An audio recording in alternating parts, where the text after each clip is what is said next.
zao tsika dia hanomboka ny fotoana amin'ny anaran'Andriamanitra iray zanaka ny fanahy masina. Iarahantsika manao ampanombohana ny hira 220.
Maky ten'Andriamanitra sika izay hita amin'ny Joela. Joela toko faharoa vakina amin'ny andininy voalohany ka mijanona raha fa mahatratra ny andininy 5:10. Ary mbola ho toy izao tsika indray amin'ny Mateo toko fahasivy vakina amin'ny andininy 7:10 ka mijanona raha fa mahatratra ny andininy 7:10.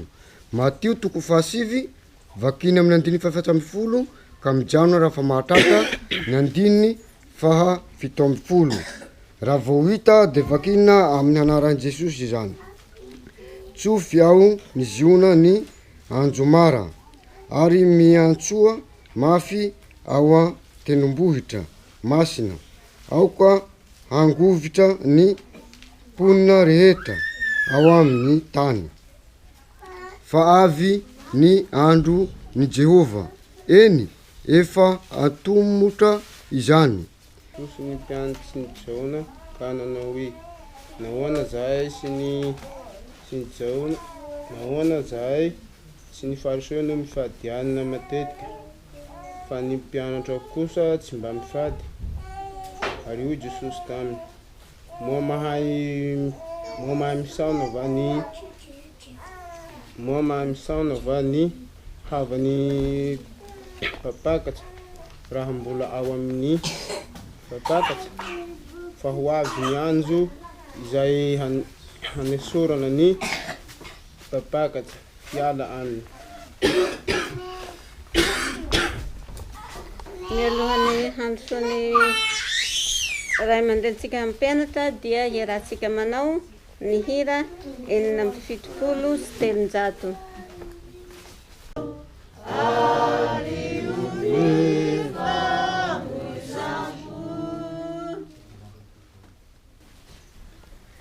Afaka isika to. Sotranao zay Jesosy eo fa tonga ny fotoana izay iantsonao anay tsaray avy. Hoeto amin'ity toerana masiny ity, satria ianao mitopy n'ity toerana ity, ary ianao ny lohan'ny fiangonana eto, ka na dia ambany vohatra aza ity toerana ity, dia natao tahaka ny orana tokoa ny teny, ka voafafy amin'ny tany rehetra. Fa zay irinao Jesosy eo dia ny anekenay ho van'ny fampianaranao, mba ho tany lonaka na dia tany amoron-dalana sy tany vato ary tany tsilo aza mahafoy anay amin'izao fampianarana izao zay omenao anay. Sokafy ny fonay sy ny sainay hahalala an'izany teninao zany, ary hovay ny fonay mba hanaiky bebaka noho ny fahalalana ny fitiavanao anay, amonjenao anay, ary tombo finoana andresenay ny fakam-panahy sy ahavitanay ny asa zay efa nanirahanao anay tsirairay avy dia nitory filazantsaranao amin'ny ankonanay. Dia ta ity fireneny ity dia Madagasikara zay ao anatiny korontana. Jesosy Tompo, nanao nanavitra amin'ny Madagasikara mba tsy ho remby devoly, fa ny anaranao Jesosy no antsonay amonjenao an'ity nosina ity, ara-panahy ara-tsaina, ara-toekarena, ara-piaramonina amin'ny lafiny rehetra. Amin'ny anaranao Jesosy no agnatana izany, dia meno ny vavaka Andriamanitra ray eo noho ny amin'ny Jesosy Kristy, ary aza miala aminay ianao fanahy masino. Amen. Miarabantsika ry havana mahatratra an'izao fivoriana lehibe zao, dia anisan'ny rovolana voalohany amin'ity taona 2024 ity izay ataontsika eto amin'ity fiangonana Andrehatra ity, dia ny samy tahin'Andriamanitra sika tonga, ao ny nandeha tongotra na bisikileta, dia ao koa moa ny eto atoerany. Ny fampianarana androany dia ny fampianarana ny filazantsara araka ny marka, araka ny ao amin'ny programa. Mino aho fa mba efa namaky na mitadidy andiny soratra masina farafaratsiny isika amin'izany filazantsara zany, fa raha ny marina tokony namaky ny filazantsara sika, izay vao miaina an'izao fampianarana zao. Kanefa koa miaina an'izao fampianarana zao sika mba hazotsika mahazoto tsara, miova hamaky ny filazantsara, zany koa ny fiasan'i Jesosy. Dia ny filazantsara marka moa araka ny fantatsika dia anisan'ny filazantsara efatra ao amin'ny testamenta vaovao, izay manomboka indrindra ny testamenta vaovao. Ity no filazantsara faharoa, izy zany no ao amin'ny larana faharoa. Ny fahatelo moa dia neny Lioka, ary ny fahaefatra dia neny Jaona. Efa fantatsika ny atao hoe filazantsara araky ny fianarana, ny filazantsara araky ny Matio dia tadiditsika fa ny filazantsara dia tsy inona fa izay rehetra mitantara ny fahatongavan'i Jesosy ho nofo amin'ny dikany tery sy fahaterahany, fahazazany, fahatanorany, ary indrindra ny nanombohan'ny miasa fanomponana ny ministerialy ary mefara amin'ny akarany any an-danitra zany. Zany ny tena hevitry ny teny hoe filazantsara, satria nahoana ny filazantsara, zany ny famonjen'Andriamanitra amin'izany planina n'izany. Momba n'ity filazantsara marka ity amin'ny mpandinika baiboly dia zao ny lazaindreo. Rehefa nandinika n'ity filazantsara ity amin'ny mahalatsoratra azy, amin'ny mahasoratra azy, dia ity soratra ity, satria voasoratra amin'ny teny grika avokoa ireo filazantsara, ity ny tsotra indrindra, zany hoe tsy dia avo lenta loatra, ary isoratra ny filazantsara ny marka, tsotra loatra, ary tsy zany ihany fa tsy voakaly tsara, korotandrotana ny soratra marka, dia nitsonitsoniavina ihany, fa izay tian'ny olona dinihana dia ny tsara lahatra toy ny Jaona, indrindra Lioka, ary takan'izany koa Matio. Matio moa mpamorietra, Lioka dokotera, Jaona olona filôzofy na manam-pahendrena, fa Marka dia tovolahy, izay tsotra, olona tsotra izy, tsy dia nanasa fivelomana firy, fa ny anina taony dia nanampy ny reniny. Ny reniny dia mpitondra teny araky ny soratra rehetra ho azavainy io. Ny tranony ray aman-dreniny dia tao Jerosalema, ny rainy zany dia efa nodimandry, dia izy mianaka niady amin'ny fiainana hono le fiteniny ankizy amin'izao, ka tsy dia nanana bagage na fahaizana loatra amin'ny resaka soratra marka. Zao anefa mahagaga avy amin'ity filazantsara marka ity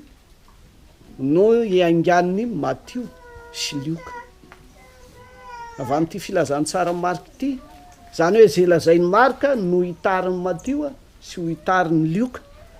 zay no hitan'ny mpandinika, dia hita zany fa ny antombo indray lentan'ny filazantsara marka.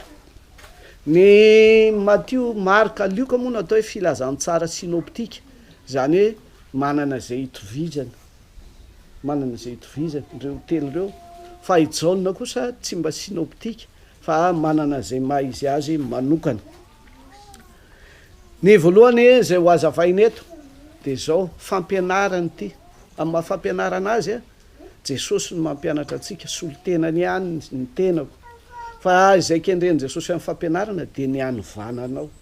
zay ny kendren Jesosy fa tsy de hoe fahalalana ara-tsaina fotsiny fa ny anovananao de araky ny tonombavaka teo miteny afafy ary ny toerana rehetra dia nahazo an'ity teny ity ao ny teny amoron-dalana tamin'ny tany vato tamin'ny tany manirotsiry ataony tamin'ny tany lonaka ka tsy hoe ianao vato fa sika samy vato samy amoron-dalana ary indrindra samy tany eny amin'ny tany manirotsiro fa nytiany Jesosy ambara amin'ny fanoarana de ny anovanantsika zay tany amoron-dalana ho tonga tany lonaka zay tany vato ho tonga tany lonaka ary zay tany andrinotsilo mba ho tonga ho afaka am'izany tsilo zany mba ho tany lonaka ka manova atsika ity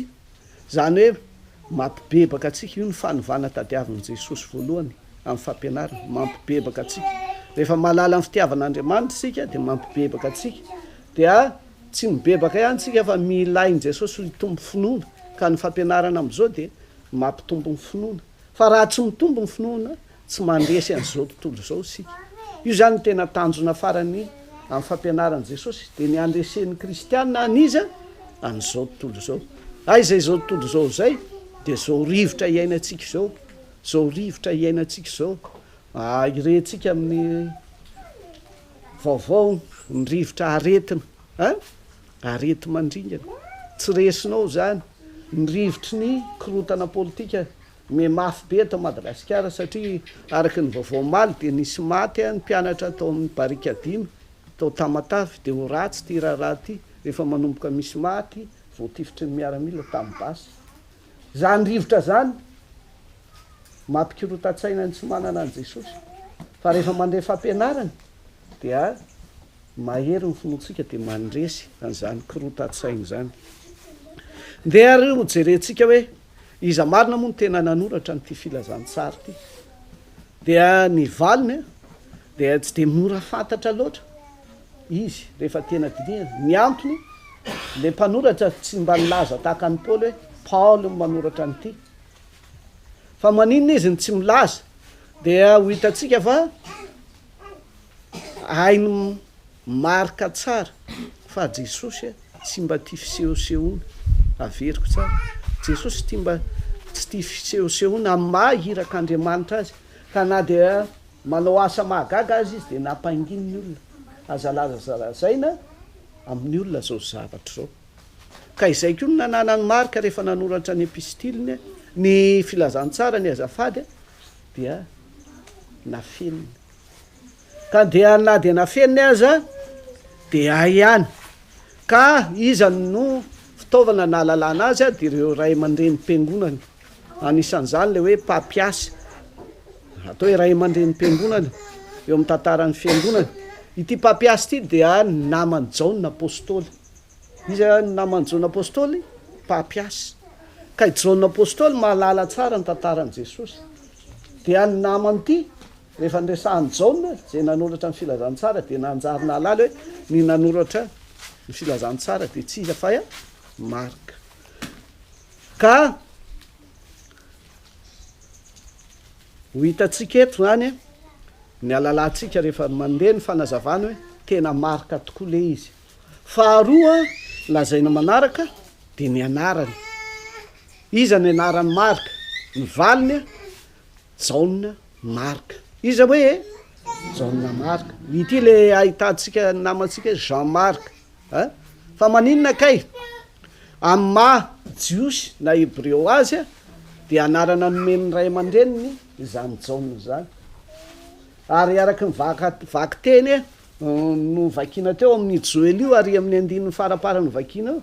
de hoe Andriamanitra mamindrafo hoaniko ny dikany hoe Jaona de hoe Andriamanitra mamindra fo ina hoe ny dikany Jaona Andriamanitra mamindra fo no ny heloka vita no ny arera-panahy dia Ioanina amin'ny teny hebreo ny filazana azy ka ny anaran'ny Marka zany amin'ny mahajiosy azy dia Jaona hitovizany amin'ny Jaona zany tsy zay ve fa maninona ny misy Marka kosa dia ny jiosy de eo ambany fifehezan'ny Romanina jiosy ka rehefa soratana any amin'ny fanjakana ny anarany zaza dia matetika ny fidy anarana romanina ny olona ka ny marka zany a dia anarana amin'ny maharomanina tahaka atsika gasy a matetika ny tena anarantsika malagasy fa ny fanampina anarana iny frantsay tsy zay ve samy manana an'izany tsika ka toy izany any ny anarany jauna marka ny fianakaviana manovatsika ty tantary ty ny resaka ara-pianakaviana ny fianakaviany marka zany de izany ray aman-dreniny na izany havany de araka ny voalazany asan'ny apôstôly toko faharoambin'ny folo ny andininy faharoambin'ny folo asan'ny apôstôly toko faharoambin'ny folo ny andininy faharoambin'ny folo tsy hovakitsika le izy satria tery ny fotoanatsika de voalaza tsara fa ny mamany dia tsy iza fa Marie amin'ny teny jiosy Miriam tahaka ny iza moa ny Miriam anabaviny izy Mosesy dia tadidio tsara io anarany io satria ny dikany hoe Miriam de mpiasa na mpanompo Miriam dia ny dadatoany na ny zamany na ny endrilany ozy izy tika dia tsy iza fa Barnabasy le mpiaraka tamin'ny Paoly iza hoe Barnabasy ity rangaty de Levita zany hoe taranaka mpisorona ary nanan-karena ny arenanyity rangaty a nanana tany be izy tao amin'ny nosy zay ry amin'ny ranomasimbe ry a nosy Kypros na Chypre am'izao fotoana zao nanana izy fa Marie reny Marka na Jauna Marka koa de nanan-karena ny arenany ray aman-dreny ny Marka nanana trano vato izy ary tsy mba trano vato ivo fa nisy riana tam'ty trano vato ity a no nanorenana ny fanasany tompo tamin'ny Jesosy a le nanomana ny fahafatesany de nitady trano Jesosy aiza no anambarantsika n'inona moa Pasika de nanondro Jesosy araka ny voalazany Marka dia Petera moa ny tena ray am-panahiny Marka ty inona ny zavatra nitondrony Jesosy rehefa mamaky ny Marka toko faefatra ambin'ny folo ny andininy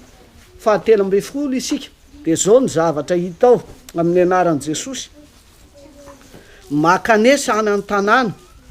ary isy lehilahy mitondra siny feno rano ifanena aminareo de manara azy io zany lazainy Jesosy hoe aiza de zao nataoko anareo makanesa amin'ity tanàna ity fahita lehilahy anankiray zay maninona ozy mitondra siny maninona ozy izy feno rano io Marka zany tsy mba niteny ahitany Marka fa araky ny tenin Jesosy dia lehilahy tondra siny feno rano matsaka mila rano nge zany dikan'izany tokony hanaitra atsika hoe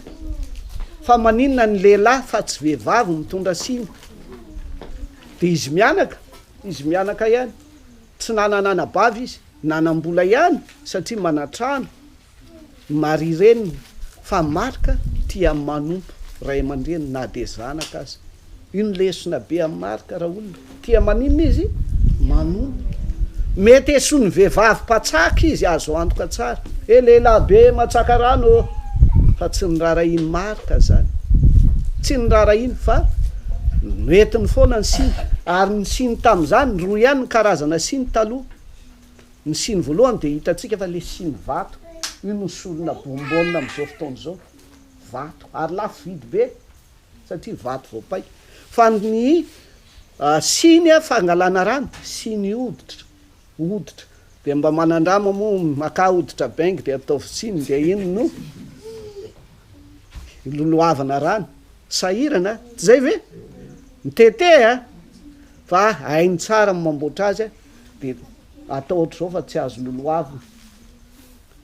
vitany Marka zany vitan'zany ka zany ny fiaina mpianakaviana fiaina mpianakaviana raha matoreniny tsy mitambitamby amin'ny anadahany de tsy fa Barnabasy fa zay mba fiainany to de fiainany de izy mianaka fiainana olona mpianaka no ny ainany izy mianaka tao dia ity trano ity tsy hoe nanino ity izy teo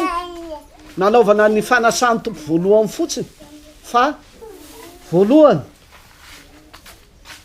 tonga ny fanendrehana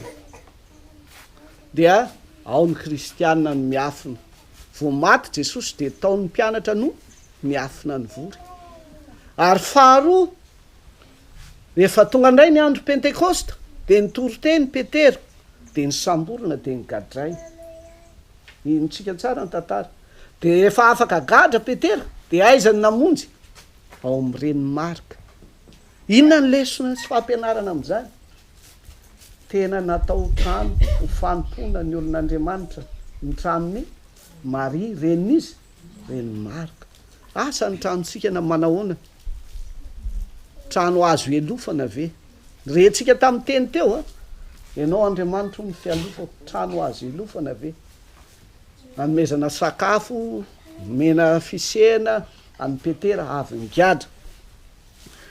dia mifendy hoe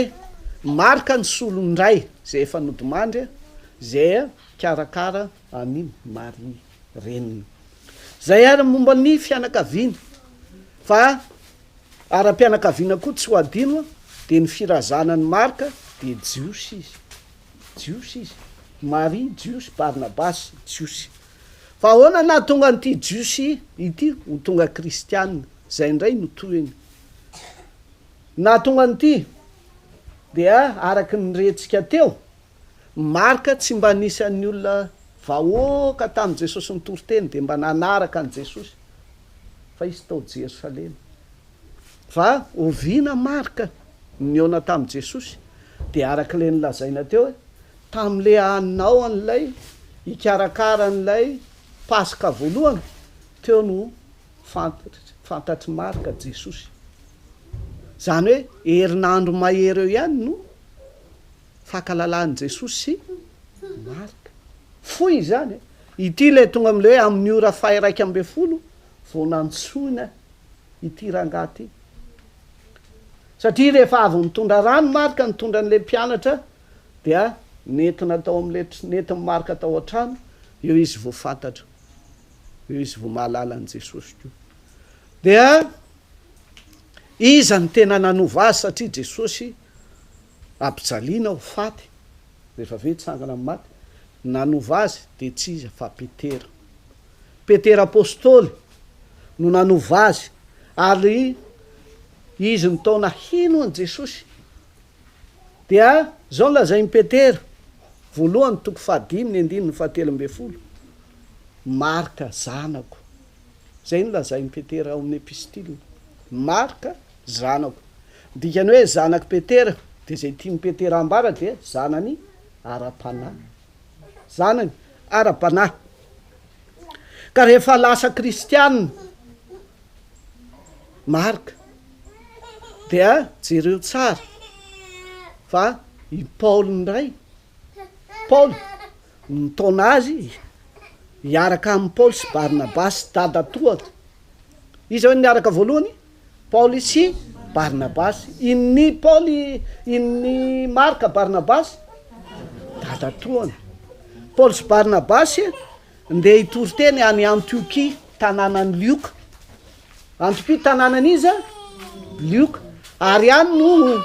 handray ny anarany hoe kristianina voalohany fiangonana any Antiokia no anonana azy hoe fiangonana kristianina anarany Yesu io de nentin'ny Paoly sy Barnabasy Marka Petera nefa ny tena baba ny ara-panahy fa iza kosa nitarika azy Paoly sy Barnabasy de mazava ho azy fa araky ny asan'ny apôstôly 2:12 de naresy lahatra ny Marka Paoly niondrana rehefa aveo indray izy de niondrana antsambo ho an'ny Kiprosy izay misy tanànany izy Barnabasy avy any Antiokia makany miakatra ohatr' zao avaratra de midiny eto Jerosalema indray rehefa avy eo de miampita ranomasina mandeha sambo ho tonga amin'ny atao hoe nosy Kiprosy Chypre am'izao fotoana zao rehefa mijery télé sika Chypre ny anaran'izany nosy zany fa izao rehefa niverina indray de tonga amin'ny tanàna antsoina hoe any amin'ny province Pamphylie ao amin'ny tanàna Perga Paul Barnabasy ary Marka dia teo milefa ny tovolahy teny tamin'ny Paoly hoe ody aho misy lesona be zany amin'ny fiainantsika gaga Paoly sy Barnabasy nanino eky Marka ty Paoly lehilahin'Andriamanitra fantatry Paoly tsara fa mila faresen-dahatra fanarahana an' Jesosy dia tezitra taminy Marka Paoly natezitra azy dia tahaka ny mahafoy na mandositra ny asan'Andriamanitra ity rangahy ty misy lesona be zay omeny Jesosy atsika amin'ny tantaran'ny Marka ny lesona indraindray ianao ny hoe mahafoy ny asan'Andriamanitra tahaka an'izy Marka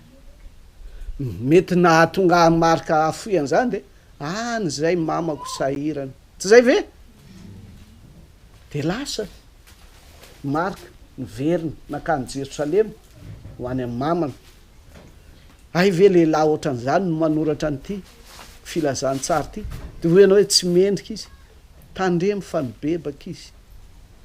ny fibebahana de ity rehefa eniny am'izay Paoly nigadra araky ny voalazan'ny Kolosianina 4:7-10 de lasa izy niaraka nigadra tamin'ny Paoly tao amponja rehefa avy eo de ny famela heloko izy ity zava-dehibe naninona izy famela heloko amin'ny tantaram-piainatsika misy adiady tsy zay ve na ampiray tapo zao aza amin'ny fanompona tsy mitovy hevitra mpianaka de miady fa tezainy Jesosy rehefa avy eo aninona ny famela heloko tahaka an'izy Paoly sy Marka famela heloko izy mianaka de avy eo ny rahan'ny Paoly anao asa misiona any Kolosia nandeha am'izay ny lehilahy zany hoe mahagaga amin'ny tantaran'ny olona zay mibebaka nandeha araky ny Filemonina koa 4:20 dia Marka de lazainy Paoly tsara fa namana tsara izy tsy nataony ny tany saina ina gne tamin'ny voalohany ratsy satria nandahoa fa tsy lazainy zany fa zao mpiara-miasa amiko jaonina Marka Filemonina Filemonina andininy fahafiry 4:20 ity tsy isy toko satria ray ihany dia araky ny voalaza koa ny Timoty 2:4-1:12 isy polykôpiana izy tia de miaino tsara ihany tsika dia ny rahan'ny Paoly koa izy hiaraka amin'ny Timoty ny rahan'ny Paoly ity zany fanorahana azy faharoa hiaraka amin'izy Timoty ho aizy izy sy Timoty ho any Efesosy Timoty 2:4-1:12 dia nandeha tany lehilahy nandeha izy ny fiainy de zao ao ny adalana vita ary tsy de adalana raha ny olona mitsara fa Andriamanitra moa de mila antsika maharitra tsara ny fanompona raha raha-mpianakaviana matetika amoizantsika ny asa fa rehefa mibebaka dia avelan'Andriamanitra ary mifamela amin'ny mpitondra fiangonana Paoly zany dia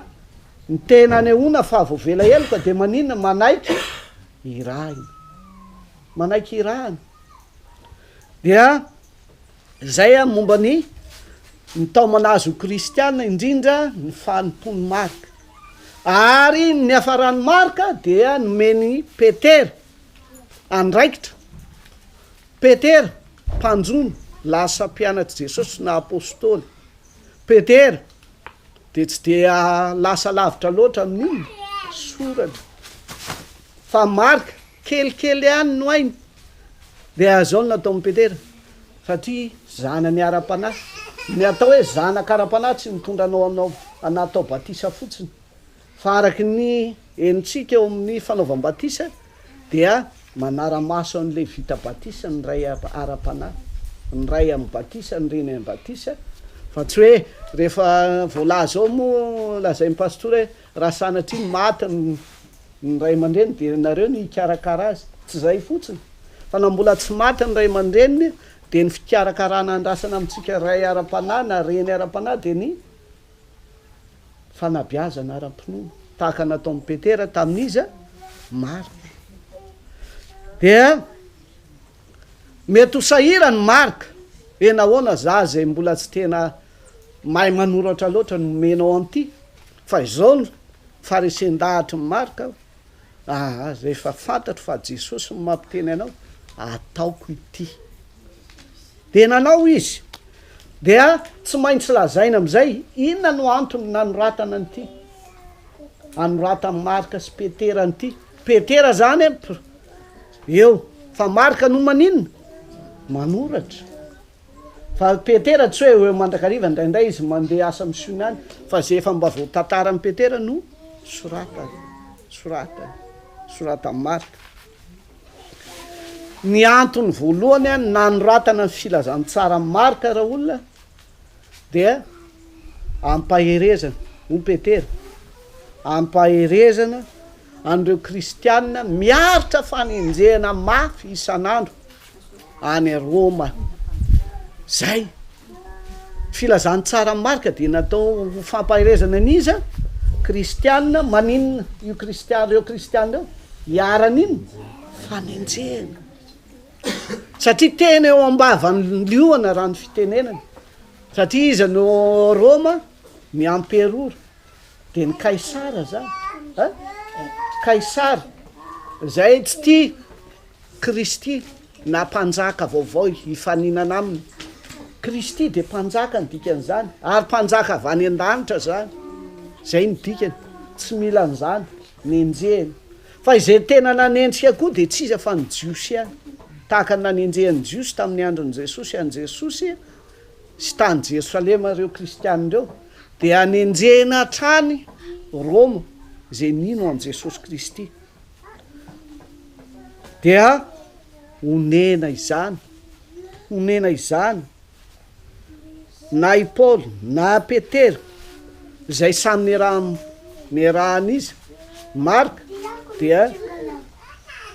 hoy Marka hoe ampahatanjahana ny fonireo reraka ireo dia mila fanomezana vatsim-panahy zay le lazainy Marka antony voalohany fampiherezana ny kristianina zay antony voalohany zay fa misy faharoa inona indray ny faharoa de ity fitoriana filazantsara amin'ny jentilisa ary izy zany hafa firenena zany ny Romanina rehetintsika tsara ny tenin'ilay kapiteny Romanina io kapiteny io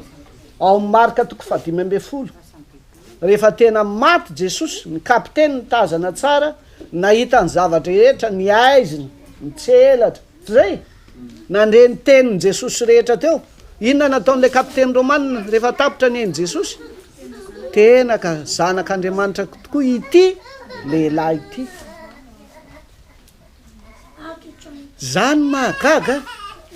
matetika ao amin'ny fisainantsika de ny hoe rehefa mahita fahagagana tsy zay ve zay vominy fa am'ty kapiteny Romanina ity tsy fahagagana fa fahafatesan'i Jesosy ny tena inonan'i Jesosy fa tena inony Jesosy zanak'Andriamanitra izy Romanina resy lahatra ty kapiteny ty sady miaramila mahavita ny hiraka na sarotra azy kanefa resy lahatra ny amin' Jesosy hoe zanak'Andriamanitra io dia ny fotoana nanoratana azy dia tamin'ny taona 90 ka hatramin'ny 570 eo mety nanoratana an'ity filazantsara ty ary ny toerana nanoratana azy dia tany Antiokia tsy tany Jerosalema zay tao an-tranony Maria reniny fa taiza tany Antiokia satria tao Jerosalema de ninjena foana mila na mivoaka ary ianao de ianao nga kristianina ohatra na mivarotra ianao de ravaina mivarotra ao zay ary a mifampidirana fofoy fa hiditra tena ventiny isika amin'ity filazantsary ity inona ny tena ventiny reto no izy voalohany a tady dio fa Marka na de zanaka ara dia nanompo raha miteny hoe manompo Marka any reniny de tena lehilahy zao ve no atsaka rano tsy zany ve ny tena fanompony fa nanam-bola ianao afaka manaramo ranada na patsaka fa tsy navela Marka zany hofaneoko ny fitiavako ny reniko de manompo azy aho ray zay ka tao an-tsainy Marka fiaina Marka natao hoe fanompona fa rehefa nilazany Petera momba ny Jesosy Marka de zao no famitinany Marka ny filazany Petera momba ny Jesosy ity Jesosy zay tataraina nanampianariny Petera momba azy izy inona ny miasany inona ny nataony zay samy tsy hitako avokoa fa ry Petera no antsoina voalohany a nahita zay nataony Jesosy ny toriteny ny fampianariny miasa fahagagany ao anatin'izany ny fananganana maty de hoy Marka nandinika ny tenin'Andriamanitra satria izy jiosy mpandehany amin'ny sinagoga mpandehany an-tempoly de le tena lavony jiosy no hitany Marka ka nataony fanevany inona ny lavony jiosy ny amin'ny Jesosy inona ny lavony jiosy ny amin'ny Jesosy fijaliana tsy zay ve ny asa mahagagany ninony ihany fa ny tena tsy tiany izy nilaza ho irak'Andriamanitra ary niloza irak'Andriamanitra nefa maninona nijaly tsy nandresy fa avaly no ampijaly azy eo ny tena niraisiny Marka hoe Jesosy tena zanak'Andriamanitra araky nilazain'le kapiteny Romana fa izao koa nanaiky hijaly inona nahatonga azy hijaly de valiny Marka hoe ho famonjena antsika de hoy koa Marka aiza misy an'izay teny zay satria ny baiboly tam'izany de ny testamenta taloha ihany de hainy Marka tsara ny teny de amin'ny Isaia 4:20 Isaia 4 ny 7:10 ka hatramin'ny 7:20 2:12 io soratra masina io de hitany Marka fa manambara ny Jesosy sy ny asa-pamonjena io amin'ny mahainina azy amin'ny mampanompon'Andriamanitra azy na mpanompon'izy Jehova amin'ny mampanompony Jehova raha fitinina de zao efa rentsika tamin'ny fampianaran'ny bokin'ny Matio fa inona ny tena afatra fototry ny bokin'ny Matio moa zay momba an' Jesosy mba izy re no ilazany zany inona no asan'i Jesosy araky ny lazain'ny Matio izy amin'ny matadidilesona inona ny lesona Jesosy mitondra n'inona fanjakana inona moa fanjakan'Andriamanitra ve nilazany Matio azy fanjakan'ny lanitra mitondra n'inona hoe zay ny amin'ny Matio Jesosy mitondra n'inona hoe fanjakan'ny lanitra ary zay tena zava-tsarobidy indrindra amin'ny fanjakan'ny lanitra lazain'ny Matio de ny fanjaka pasoavana lazainy any ny fanjakan'ny hery zay endrika telo lazainy any ny fanjakam-boninahitra fa izay lehibe indrindra amin'ny Matio de ny fanjaka pasoavana zay ny amin'ny Matio fa ny amin'ny Marka kosa dia io Jesosy io de tena inona tokoa zanak'Andriamanitra tokoa kanefa na de zanaka ara de maninona mpanompo teny roa samy hafa mifampitsipaky zany ao an-tranontsika ao de misy zanaka tsy zay ve fa ao an-tranontsika ao mety misy mpiasa trano koa tsy zay ve fa ny zanaka sy mpiasa trano tsy mitovy fa ny asa mafy tsy ny zanaka manao azy fa nizy ny andevo tam'izany nisy andevo ny andevo manao azy zao anefa jesosy tena zanaka kanefa na de zanaka ara de naka ny toeran'iza andevo ane za mpanompo zany tsy maintsy mandeha na marary na irana na mora na misarotra ary io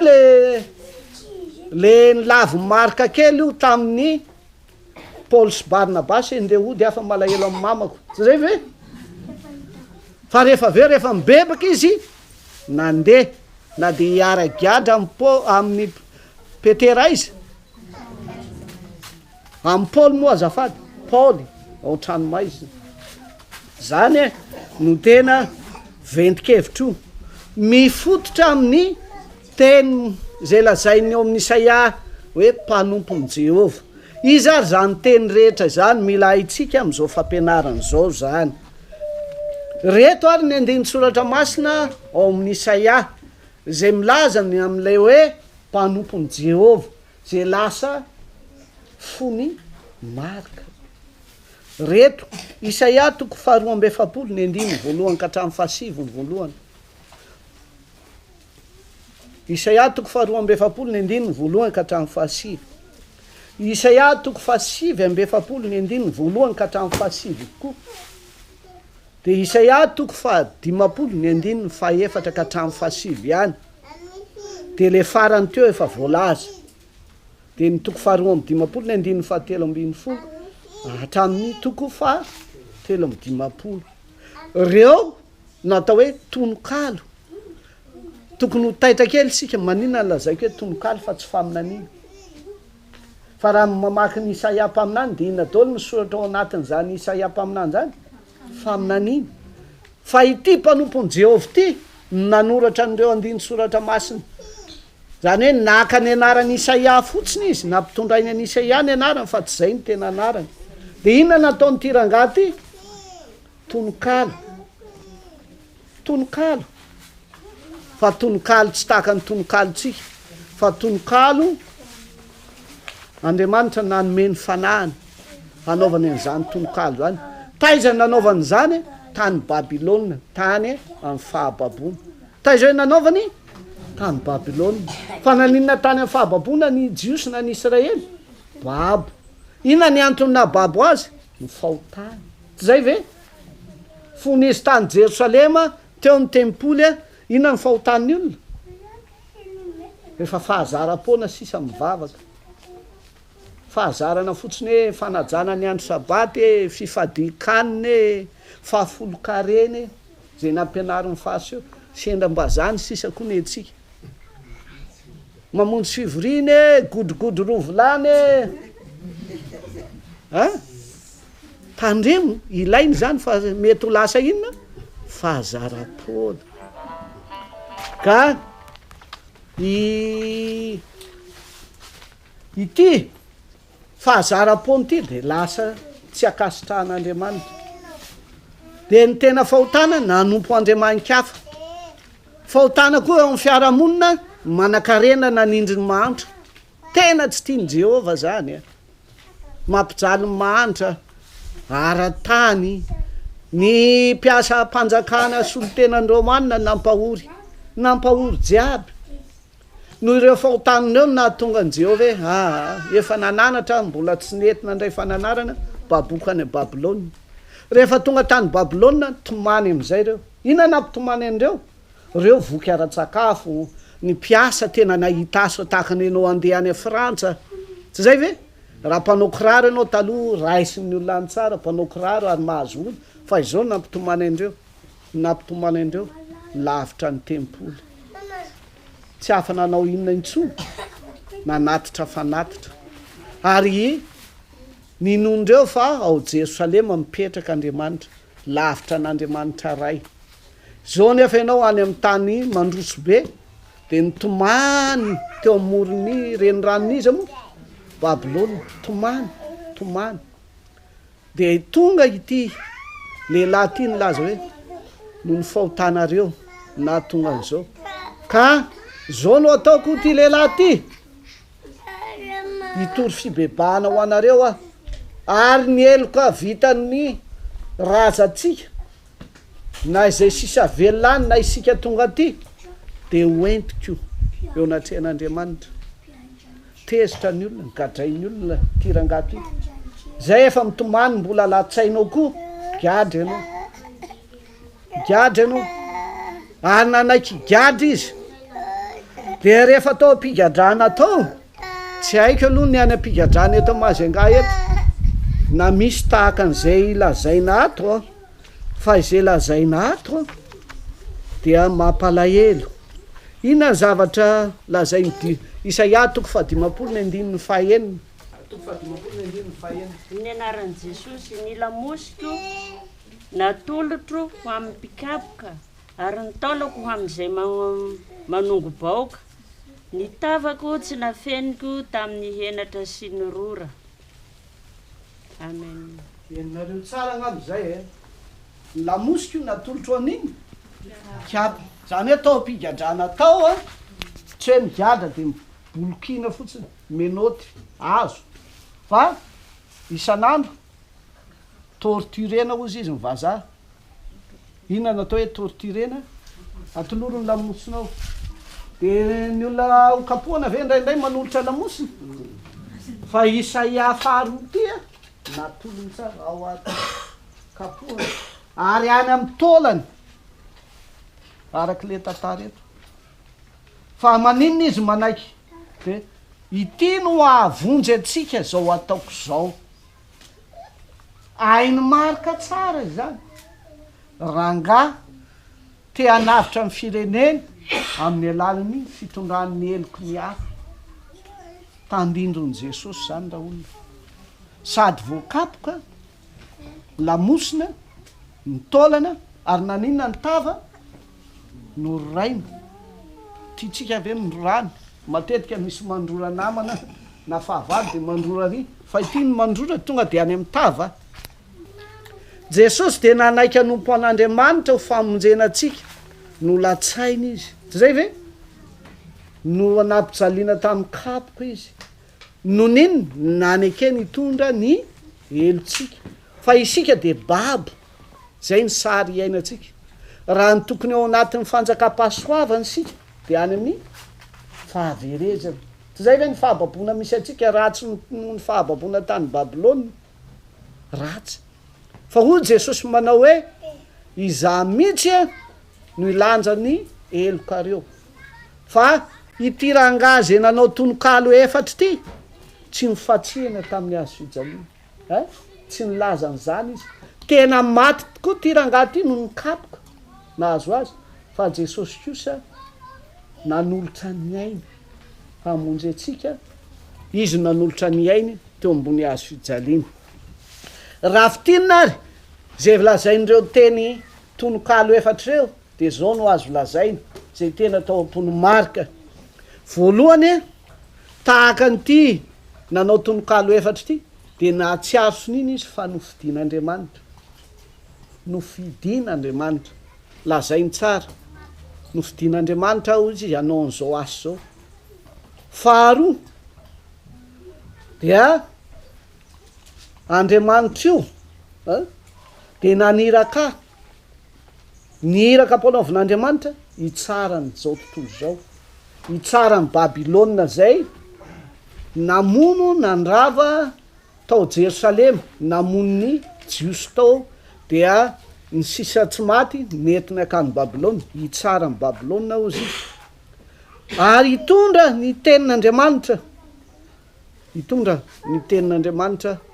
dia izao voasoratra zao Isaia misy 4 izy ao ny fanahin'Andriamanitra tsy hoe ny fidy aha fotsiny Jehova fa ny fanahin'i Jehova no atoandro no vakian'i Jesosy eo amin'ny Isaia 7 2:20 no soran'Andriamanitra ary ny finoko tsy mba resiny asarotry ny asa zay ho ataoko no fianon'Andriamanitra amin'ny fanahy izy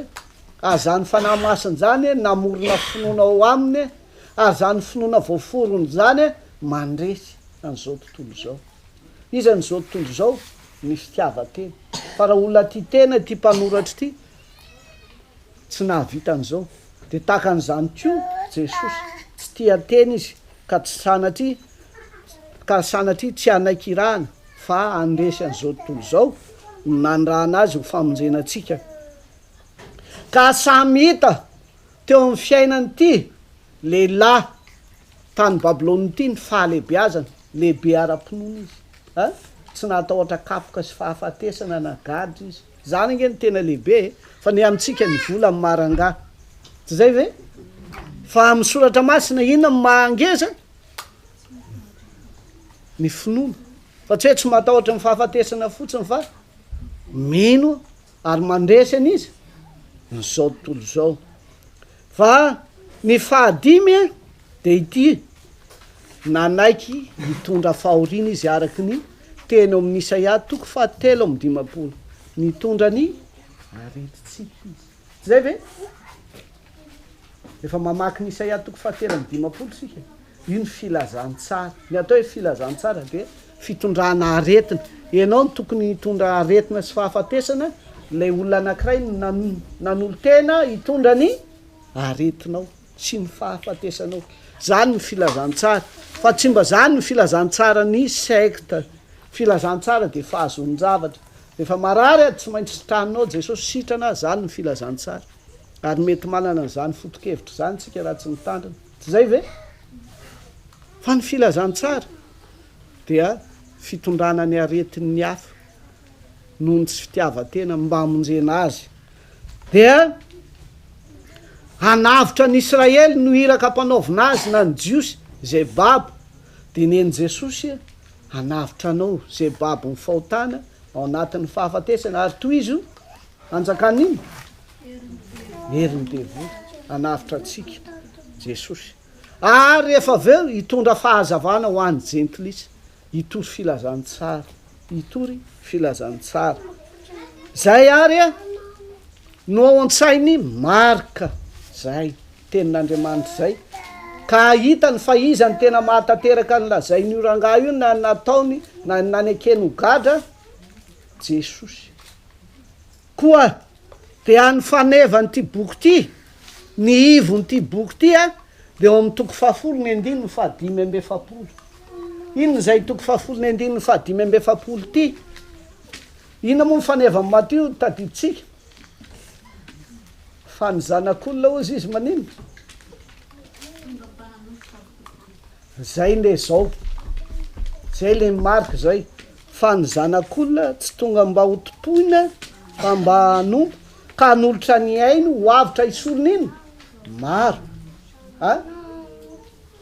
de neny lioka fa tonga ny zanak'olona hitady sy hamonjy very fa ahoana indray neny Matio mibebahanareo fa fanjakany lanitra neny Marka hoe avereny tsara fa ny zanak'olona ozy izy tsy tonga hotompoina fa tady hivadika izy zany fa ny zanak'olona tsy tonga hotompoina fa maninona mba hanompo ka hanolotra ny ainy aninona zay ainy zay ho avitra isolona iny maro Marka 7:5 ty zao ary isika de hiditra aminy hoe ny fanambarana ny zava-miafina ny filazantsara de zava-miafina raha olona faambaran'Andriamanitra inona ary le zavatra miafina ambaran'Andriamanitra zanak'Andriamanitra voaombo tsy zay ve nylazain'le kapiteny ity lehilahy voaombo ty dia inona tokoa zanak'Andriamanitra de lay kapiteny fotsiny ve izy rery ihany ve no ayan'zany tsy aozy izy Marka tsy le kapiteny fotsiny fa hita ao anatin'ny soratra Marka voalohany toko voalohany vao manomboka ny toko voalohany de miteny toko voalohany 2:1 de lazainy Marka tsara fa ity feo ty de avy amin'ny ray any an-danitra teo amin'ny batisan'izy Jesosy Marka toko voalohany 2:1 de zao ny voalaza ao amin'ny anaran'i Jesosy hoe ary nisy feo avy tany an-danitra nanao hoe ianao no zanako malalako ianao no sitrako tenin'izy zany teny Jehova ray zany fa tsy le kapiteny romany iny efa farany ihany fa ny voalohany dia Andriamanitra tenany no nanambara zay zava-miafin'izay jaona ihany narehan'io jaona dia tahaka an'izany ny toko fahasivy ny andininy fahafito rehefa tao amin'ny tendrombohatra fiovatare tendrombohatra niovany Jesosy tare dia zao ny voalaza ato ary nisy rahona ny seho nanarona azy ary de nisy feo tao ambony tao amin'ny rahona nanao hoe ity no zanako malalako izy no enoy roa zany ny fanambaran'Andriamanitra na ny fanambaran'ny rainy Jesosy zay raintsika koa fa inon'Andriamanitra Jesosy zanany ary zanaka tsy tiana sady tena sitrany inona mahasitrany azy nanaiky ny rano inona ny fahotany Marka rehefa niaraka tamin'ny Paoly sy Barnabasy mivadika tsy nanaiky ny rano fa inona kosa ny fibebahany nanaiky am'izay izy diso arô tsy zay ve am'izao sisy zao dia anaiky irana de hoy isika nirahana ho aiza izy any Antiokia izy nandeha sa tsy nandeha izy nirahana ho aiza koa izy any Efesosy izy zay le zavatra ka nahatonga any Paoly ilaza amin'ny Filemona toko 4:20 hoe mpiara-miasa amiko iny afen'le zava-doza efa vitany Marka fa ity koa ny ray manambara azy fa ny devoly ny demini koa nanambara azy eo ny tena mafy amin'ny tantaran'i Jesosy ny ray manambara azy fa raha ny marina ny demini tokony manina ny demini tsy tokony hanambara kanefa lazainy Marka na de ny demini aza de naniny ambara iny hoe mahamenatra amin'ny tantaram-piangonatsika mahamenatra ty ainy mpanao tromba hoe marina ny fivavahana io amin'ny Loterana io marina io Betely io marina io fiangonana io fa isika indray no manino manaiky anajambany masotsika sy ny sofotsika de manao adalana fotsiny eo am-piangonanao de efa nitantaraiko hoe nisy taranaky ny mpanjaka ary mitsinjo sakalava amin'ny marambitsy zay tena taranaka tompony zany amin'ny fanompo an'io doany tompony zany misy doany any mitsinjo misy doany ary raha eo mitsinjo anao de tsy mahazo manao trano avy noho ny amin'ny mpanjaka tsy mahazo ary na de gendarme anao na lehibe ny distrika rehefa manao ny tsy mety ka ozy izy mpanjaka hoe esory ty de miala teo anao teny amin'ny fanjakana fobe any izy fa izao ty raha matoa lasa narary ilazan'le hoe na ny denidemini aza de nanambara fa zanak'Andriamanitra Jesosy narary nefa mpimasy nandeha tany amin'ny namany tsy afaka nandeha tany amin'ny silamo tsy afaka farany nandeha tany amin'ny dokotera tsy afaka rety ihany de nandeha tamina dady na kalanoro eo ny kalanoro ny teny aminy efatra zay ianao ny oloatra anareo ny tonga eto mandehana any Betely gaga le raha matoa mandehana any Betely de aiza zany tadiavo any tadiavo any de nitady herinandro vo hitany de tonga tao Betely izy roa taona nany esorana ny tromba rehetra tao aminy roa taona tsy afaka eno eo satria tena tompony zany afaka izy efa lasa mpiandry izy zao de tsy nety niala tao izy ka izay tena tiana lazaina de ny hoe na le mpanao kalanoro aza nanino nanoro de tahaka an'izany ko Marka laza tsara ary io nahagaga azy araky ny fitantaran'ny Petera Marka toko voalohany 4:20 de milaza mazava moa amin'ny faninona akory zahay sy anao ry Jesosy avy aiza avy amin'iza moa le Jesosy avy any Nazareta avy amin'ny Jesosy tenany ve tsia fa avy amin'iza avy amin'ny devoly zany mahagaga jesosy avany nazareta zay anaran'zay atahorany devoly ay ny fehviny fa maro ny olona mitondra ny anarany hoe jesosy josoa zany jesosy nydikany zany josoa zany jesosy nydikany dia nanambara azy ny ray de zay lavitra indrindrany de min'ny nanambara azy de ny fahatelo kapiteny romana zay jentilisa le lavitra mihitsy mifanjakan'ny lanitra manambara ny ray lavitra zany sa tsy ray lavitra de min'ny lavitra sa tsy lavitra ary ny kapiteny romana lavitra ny fiavana kristiana zany sa tsy lavitra ary maninony tsika akaiky efa vita batisa de rehefa tsino ianao de jesosy am'izay manambara ny tenany fa nanambarany ray efa nanambarany de amin'ny nanambarany kapiteny romana de ahoana ozy izy ao amin'ny toka fa efatra ambin'ny folo ny andininy faharoam-benipolo ahoana ny lazainy jesosy manambarany tenany de azao ny voalaza ao amin'ny anaran' jesosy ary hoy izy zao no izy ary ho hitanareo ny zanak'andriamanitra mipetraka eo kavanany hery sady avy amin'ny rahoany lanitra jesosy am'izay manambarany tenany aizy izy manambarany tenany eo amin'ny pilipitra amin'ny toriteny atao ao amin'ny alitara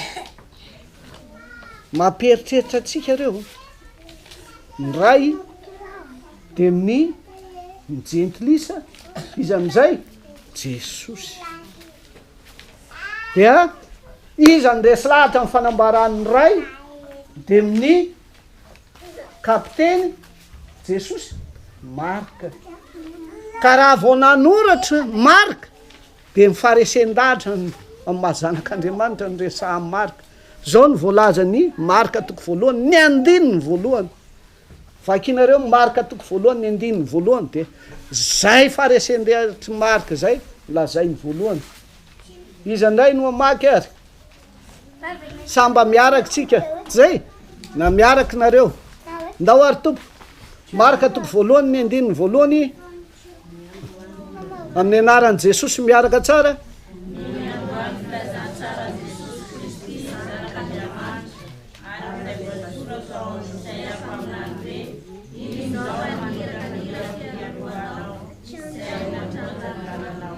zay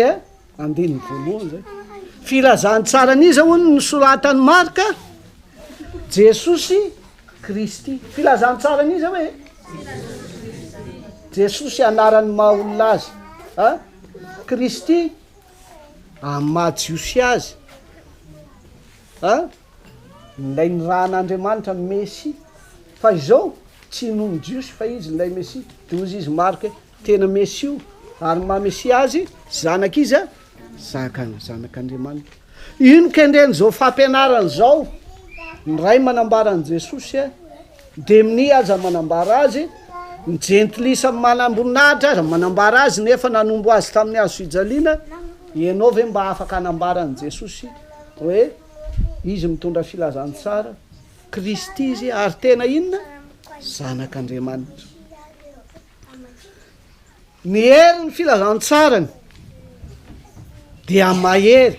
amin'ny mahazanak'andriamanitra ny jesosy toko voalohany any andininy faharoa amby roapolo manahoana ny hery ny filazany tsara de zao ny lazainao dia atalanjona ny olona tamin'ny fampianarany satria nampianatra azy tahakany izay mana mpahefany izy isika te ino an' jesosy amin'ny heriny amin'ny ranomasina sy tafidrivotra tsy zay le hoe fanjakany hery araky nylazainy matio tsy any ny tena tokony fitoro amin'ny finoantsika fa ao amin'ny heriny inona fampianarany amin'ny heriny inona hoe zany mahatonga hoe ho jesosy hoe ampianary ny olona fa tsy hoe tarina izy fahagagana de minoa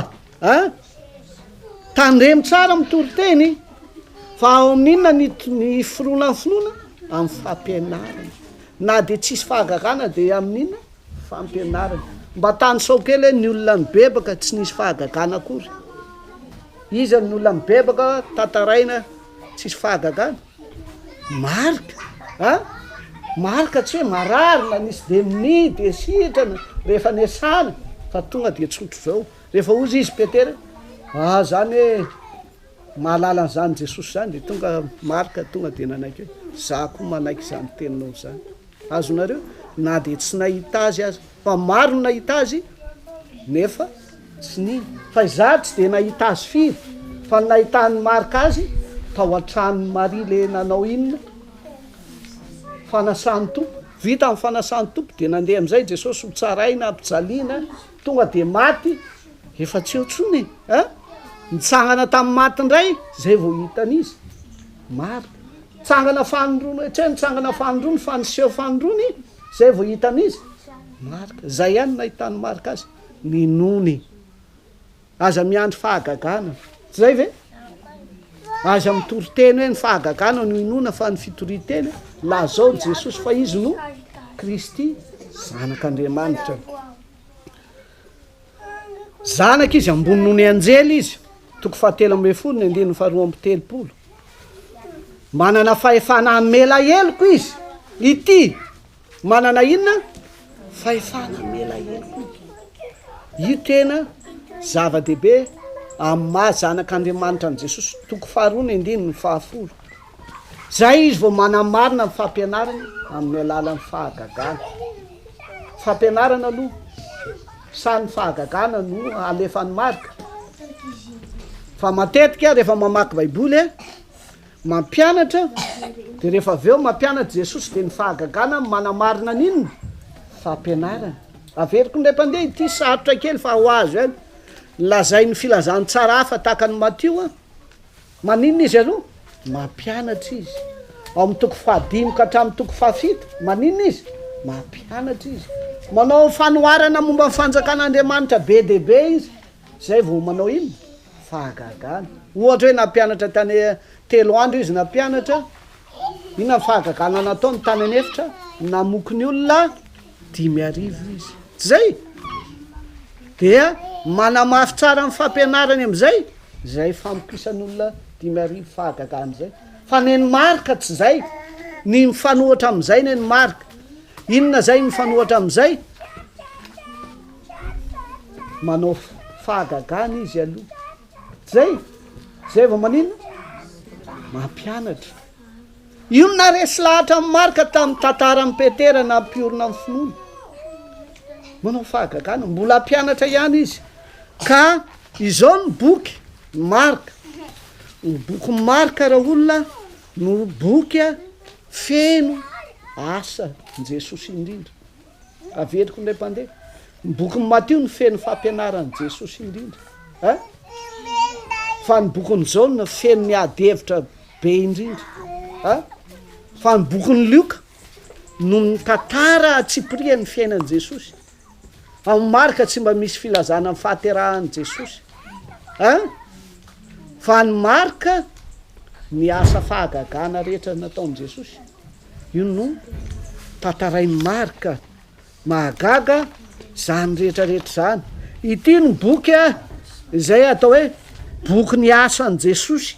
Jesosy dia mpanompo ny atao hoe mpanompo de ny asa amin'ny mpanompo de manao ny hiraka nampanaoviny any Jesosy de ibe dehibe araky ny fandiniana dia Jesosy rehefa miasa tsy mitantara fotsiny marka fa rehefa hitantara ny asan'i Jesosy de zao ny filazan'ny marka ary niaraka tamin'izay averiny foana efa mamaky ny boky marka tsika de inona ny teny verimberinao ary niaraka tamin'izay inona hoe inona ny dikan'izay teny verimberiny zay dikan'izay teny verimberiny zao de zao hoe tena amin'ny heriny Jesosy rehefa manao ny asa ary amin'ny fanapahan-keviny hoe hositraniko ty de hositrany ty hoesoriko ny deminiany ty de ataoko ty satria za honena azy fa tsy honena fotsiny tsy manana hery fa tena manana hery fa isika rehefa mahita marary mampalahelo izy eo tsy zay lazaitsika fa tsy de manana hery loatra tsika zay fa tsy mitovy amintsika Jesosy fa Jesosy sady honena atsika manana ny hery ary ny heriny tsy aiza fa ao amin'ny heriny teniny tsy zay ve ary zay ny fonatsika sy angatahtsika rehefa mandroaka de minina misy marary mafy ny herin'ny teninao Jesosy ny herin'ny teninao Jesosy fa ndraindray ny herin'ny teniko naikikika sy ela be eo atsika ny herin'ny teninao ne tsy misy de ahoana ny tenin'ny paoly fa ny ampoanao ninona fa zao fa ny heriko dia tanterahana amin'ny fahalemena hery ninona herin'ny teny lazay ny mpandinika ary fa indroa amby efapolo miverina ao amin'ny marka io hoe niaraka tamin'izay io ary io teny io dia teny manokana an' Jesosy ampiasain'ny olona ihany io fa matoa averiny marka dia teny nilazany marka ny herin'i Jesosy sy ny fanapahan-keviny rehefa adidina ary de misy 7 ny fahagagana nataon'i Jesosy tantarain'ny marka ary fanoharana 4 ihany ny tantarainy firy ny fahagagana tantarain'ny marka 7 fa firy fotsiny ny fanoharana na fampianarana 4 ihany nefa neny Matio dia marobe ny fampianarany nevitry ny teny hoe manompo na manaiky eo andevy raha olona mba manana an'izay asa ao trano ihany zany andevy zany na ny fianakaviana fa rehefa lasa andevy ianao tsy niasanao any an-trano natao fa niasan'ny tomponao tsy zay ve dia azo ilazana an' Jesosy amin'ny fanimpony ve zany tsia ka ilazitsika manao hoe tsy asan' Jesosy anie ny famonjenatsika fa tena asa tokoa ny famonjenatsika asany men'Andriamanitra azy ary tena asany fa tsy hoe asa tsy nieritreretina zay asa fanimpona azy ka raha Jesosy ny manompo dia ahoana ozy izy marka ny mampanompo azy rehefa manompo dia ny voninahitry ny tomponao sy ny alehiben'ny maha izy azy ny tomponao no anomponao voninahitra Andriamanitra manompo voninahitra Andriamanitra isehoany voninahitra Andriamanitra inona ny voninahitra Andriamanitra ray ho Jesosy dia ny voninahitra Andriamanitra ray ianao zay tsy nino azy nanjarina ninona nino azy ianao zay meloka nanjarina ninona bebaka ensika tsara ny fiainam-pibebahany marika hoe tena ny aika izy fa diso tsy zay nilefa amin'ny Paoly siza moa Barnabasy fa am'izao sisy zao izy manino verina dia zany ny voninahitra Andriamanitra ary zany no hitan'ny Paoly hoe mahafaly any fiverenany marika zay mpiara-miasa amiko ny mampanompo azy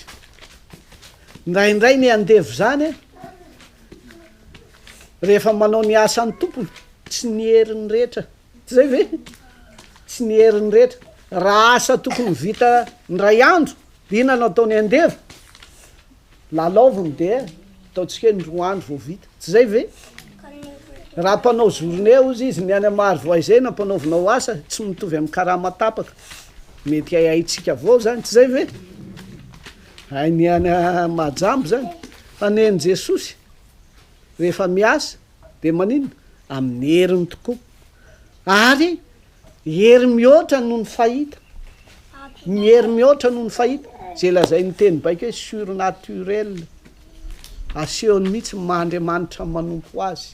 ka dia tazomintsika tsara zay amin'izao fampianarana zao fa izay fanimpona indrindra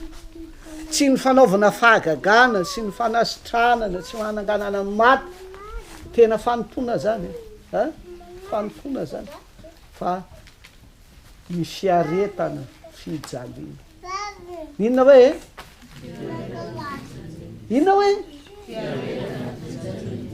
fijaliana noho ny fahadisoana vita ve sa ny fahadisoan'ny hafa fahadisoan'ny hafa inona hoe zany ny tena fanimpona zay ny le fanimpona naseho Isaia toko 2:7 teo ary rehefa miaritra de ozy izy ny Isaia toko 2:7 teo tsy tratrevatreva izy tsy antsoantso izy fa ataony amin'inony zany asa fanimpona zany fitondrana fijalian'ny hafa zany fitondrana fijaliana noho ny fahotan'ny hafa ataony ampahanginana zany ataony inona hoe zay ny fomba lazay ny Isaia 4:20 ataony ampahanginany zany hanompo hatramin'ny fijaliana ary hatramin'ny fahafatesana teo ambony hazo fijaliana zay vao miditra amin'ny voninahitra haitsika tsara zany ny fiainantsika ho marika averina zany ny fiainantsika zay manaraka ny Kristy manaraka azy am'zany mibebaka amin'ny fahotana zay ve ary rehefa voavela eloka de mitondra ninona koa fahamelohan'ny hafa mitondra ninona koa ka rehefa mivavaka tsy mifona Jesosy de vita eo fa mifona ho an'iza koa misy namako zany zao ny ataony mifona ho an'ny hafa ho marika de mitondra ny hafa manao ny ataony ianao mitondra ny vokany zany natao hoe fanompona ho marika ny hafa manao ny ataony ianao mitondra n'inona Yesu anarany kristianina ny ao aminareo zao nataony tary za efa azo am'zany imbetsaka kristianina anareo pastora zao ny ataony fona tompoko zay ve ary mafy teny io mafy de zay mampanompon'Andriamanitra zay mifona ho an'ny hafa fa rehefa manao an'izay ianao zay vao mahazo miditra amin'ny voninahitra Marka 9:1-7, 9:1-7, 9:7 fa izay asongadiny Marka am'zany de tsy azo ny mpianatra tsaina foana zany isaky ny lazaina tsy azo ny mpianatra hoe za tsy maintsy jaly hokapohana ary rehefa aveo ombona fa mbola nitoizany ary amin'ny andro fahatelo tsanga de inona no nasetry ny mpianatra tsy azo zany ary tsy azo ny fotsiny ve sa lavony zany ary iza nandany zany Petera iny Petera nefa Marka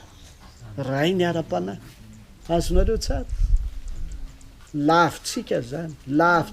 ary efa ny laviny Marka nanataka ny abany ihany ene za tsy araka aminareo ay lavitra loatra ny diatsika malahelo amin'ny mamako ody aho tsy zay ve fa rehefa avena n'ino mibebaka eo amin'ny fiantonana amin'ny hazo fijaliana amin'ny mampanompo an' Jesosy amin'ny fahafatesany eo amin'ny hazo fijaliana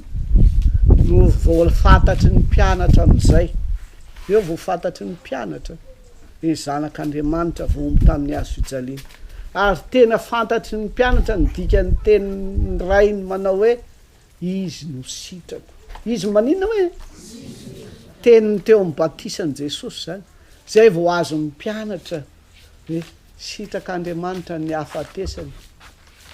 hitondra ny fahorinay hitondra ny aretinay hitondra ny fahatosonay ho ny Isaia 3:3 zany rehetrarehetra zany sitrak'Andriamanitra ho ataon'i Jesosy manompo azy de tadidio fa sarobidy zany dia manambara momba an' Jesosy tokoa Marka fa manambara koa ny trinité masiny Marka trinité zay lazainao Marka 1:1-11, 7 ka lazainy tsara maharay an' Jehova Andriamanitra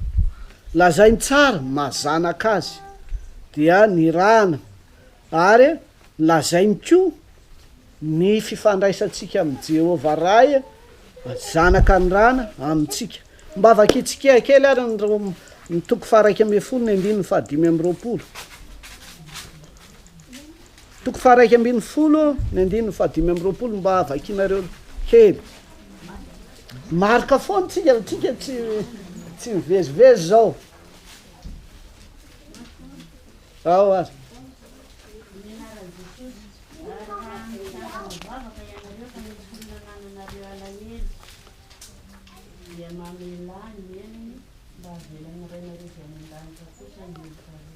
hitanareo fifandraisantsika rehefa mitsangana mivavaka anareo ka misy olona manino ozy izy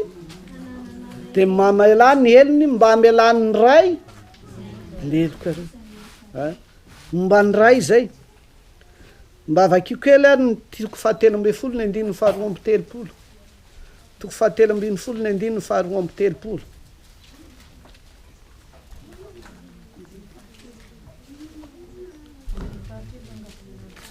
andininy faharoa amby telopolo toko fahatelo ambe folo ny andininy faharoa amby telopolo aminara jesosy fa ny amin'izany andro na ora izany dia tsy misy mahalala na dia ny anjely any an-danitra ary na dia ny zanaka aza afa-tsy ny ray ihany eo miavaka mihitsy ny ray sy niny zanaka ny ray ihany mahalala zay atongavany fiafarany zao tontolo zao fa na jesosy era dia nanafenina kanefa nanafenina azy izy zanaka tokoa jesosy sady zanaka ary marina tokoa ve izasony ray de iray ihany ho jesosy marina foana zany nylaza momba amin'ny fanahy masiny tsika andininy fahatelo ambe folo sy ny andininy toko fahatelo ambe folo ny andininy faharaiky ambiny folo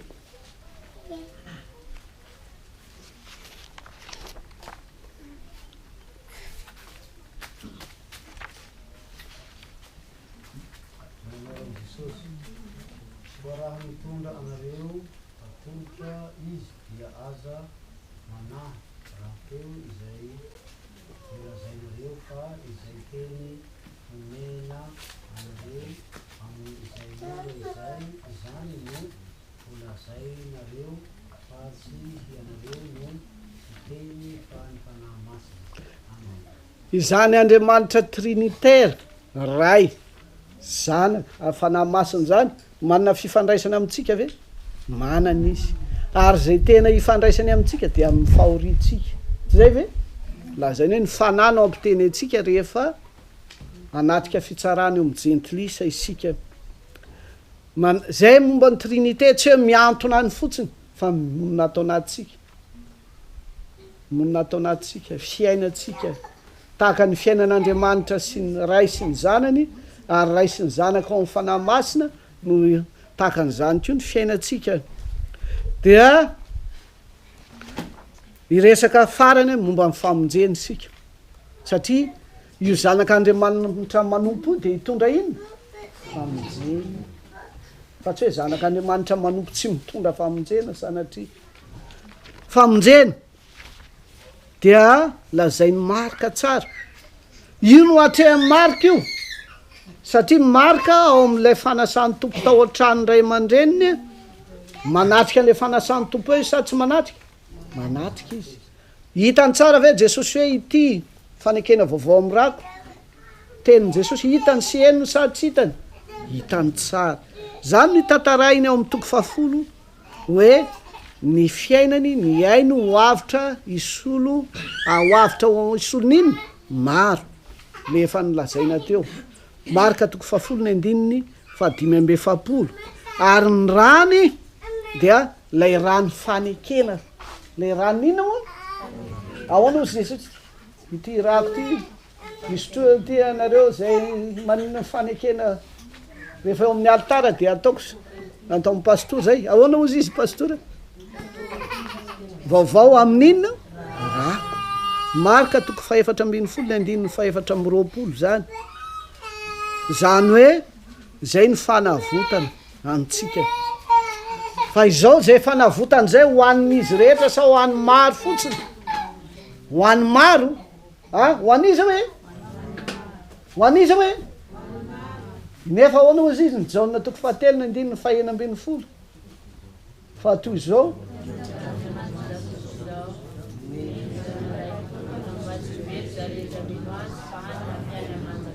zay rehetra mino azy io tsy izy rehetra tsy zay ve na dia zao tontolo zao ary nitoriana filazantsara zay mino any azonareo tsara zay mino ihany ka ny fepetra andraisana ny famonjena araky ny lazainy marka dia ny fibebana sy ny finoana inona hoe dia io le vakitsika rehefa manao asa sy fampahirezana toko fahena ambiny folo ny andininy fahena ambiny folo be deabe ny soratra ato manomboka amin'ny toko voalohany toko faharoa toko fahadimy toko fahaenina fa ny toko fahena ambiny folo ny andininy fahena ambiny folo mba vakina kely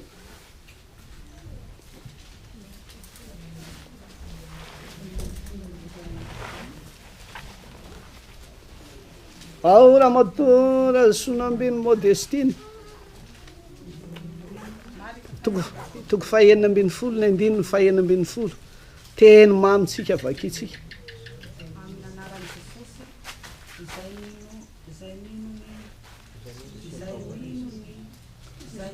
sy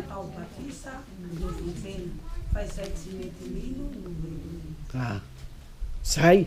zay mino io ny fepetra zay manina hoe inona no inona lay teo inona lay teo lazaiko zay ny rany jesosy no avitra isolona ina fahotatsika ho avitra ho atsika io rano io ny inona io rehefa eo mibatisa io ny inona fa tsy hoe jesosy andriamanitra fotsiny fa nanompo izy a ka nanolotra ny ainy anavitra n'inona maro toko fahafolo ny andininy fahafiry moa zay 5:7 io le ivo na fanevany bokon'ny matra fepetra azona famonjena de io ihany zay vao manaraka ny fanaovana sitrapon'andriamanitra fanaovana ny sitrapon'andriamanitra marka toko 7:5 rehefa mibebaka ianao mino ianao de tonga mifanjakany lanitra ianao de manao ny sitrapon'andriamanitra ianao ao anatiny eo fa tsy sanatry miverinao mpanota indray marka toko 7:5 zay milaza jesosy manao hoe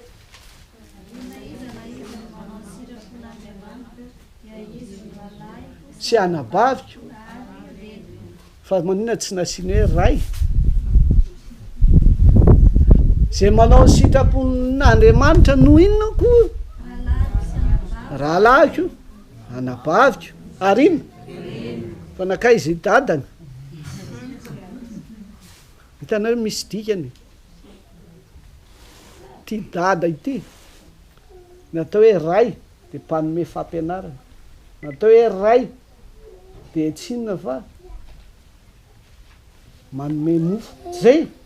fa manompo zao aza manao ho rainareo de ty atany fa tokana ihany ny rainareo dikan'izany eo tokoa ny vady eo tokoa ny ray mpianakaviana fa na de eo raha ny ray mpianakaviana izy ampamelona atsika andriamanitra na ara-tsakafo maika fa ara-panahy zay no maranana an'ity fampianarana ty raha misy fanontaniana de manontany tsara de valiko arak'izay azo atao misy fanontaniana ve am'izay fampianarana zay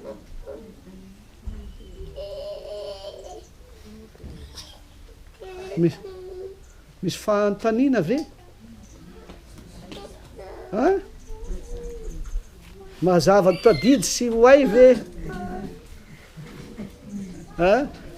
manovanao ve zao fampianarana zao amin'ny fahalalanao an' jesosy fahalalanao amin'ny marka tsy zay ve fahalalanao amin'ny petera ngeny novainy ty koa fa mila zay na hoe fampianarana manova no ataon'i jesosy raha ohatra tsisy fanontaniana de amarana vavaka isika to sotranao zay andriamanitro tonga somatsara eto ianao tantaninao tamin'ny lalana na de tao aza ny gotra ao ny fahasairananay de tianao tahaka ny marka tokoa fa zay de malahelo tokoa ny tokantranonay indraindray fa mampanenina ny miala aminao tsy manompo anao fa rehefa manompo anao zay de mahita tokoa ny fanomponinao an'andriamanitra ray ka namoizanao ny ainao ho avitra isolony maro de mba ny ainay ny fivelomanay ny ainay zay everinay ho ainay rehetra de ho afonay fa ianao kosa no iraketan'ny fitiavanay satria ianao nefa niraikitra taminay ny fitiavanao de hovay reto olo reto mba ho tena mpanaraka mpanompo mba ho sitrany ny anaraka anao ka hitenenany ko fa mba teo sitrakao izy am'izay fanompona ka tsy maintsy mandalo fijaliana fa hafatesana zay vao mahazo ny voninahitry ny fiainana mba ho izany tokoa no sary ekenay araka ny fampianaranao de ta io zao fitoriana filazantsara zao ampiova olona maro zay miaino amin'ny anaranao jesosy no anatana izany amen